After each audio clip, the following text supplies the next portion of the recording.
এক গ্রামে এক জমিদার ছিল।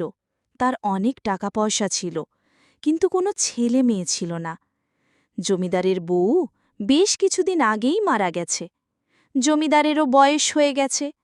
জমিদার ভাবল, আমি মারা গেলে এত টাকা পয়সা জমিদারি কে খাবে?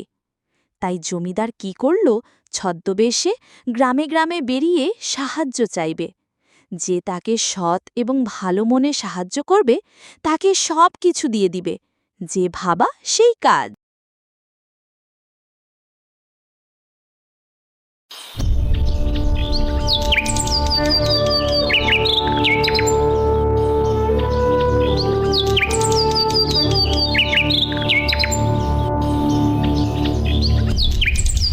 অনেক দূর যাওয়ার পর একটা বাড়ি দেখতে পেল এবং সাহায্য চাইল।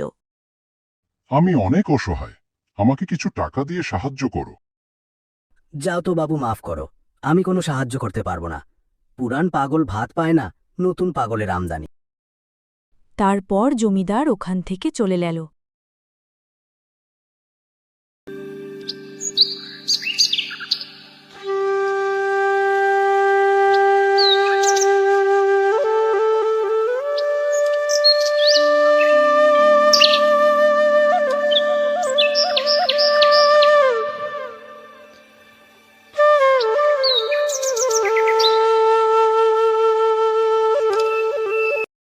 এইভাবে ঘুরে ঘুরে বেশ কয়েকটা বাড়িতে সাহায্য চাইল, কিন্তু কেউ তাকে কোনো সাহায্য করল না। এতটা পথ হাঁটতে হাঁটতে জমিদার ক্লান্ত হয়ে পড়ে এবং একটা গাছের নিচে গিয়ে বসে পড়ে। অন্যদিকে আরেক গ্রামে এক কৃষক বাস করত। বউ ছেলেমেয়ে নিয়ে কোনো রকমে দিন কাটছে তার। আল্লাহ আমাদেরকে এত গরিব বানিয়েছে, তারপর আবার কয়েকদিন হলো কাজও পাচ্ছি না। কিভাবে যে কি করি? আপনি মন খারাপ কইরেন না, আল্লাহ একটা না একটা ব্যবস্থা করে দিবে। এইদিকে জমিদার বলতে লাগল, হে আল্লাহ, এই গ্রামে কি একটা লোকও নেই যে আমাকে সাহায্য করবে? এই বলে আবার রওনা হল এবং সেই কৃষকের বাড়িতে গেল।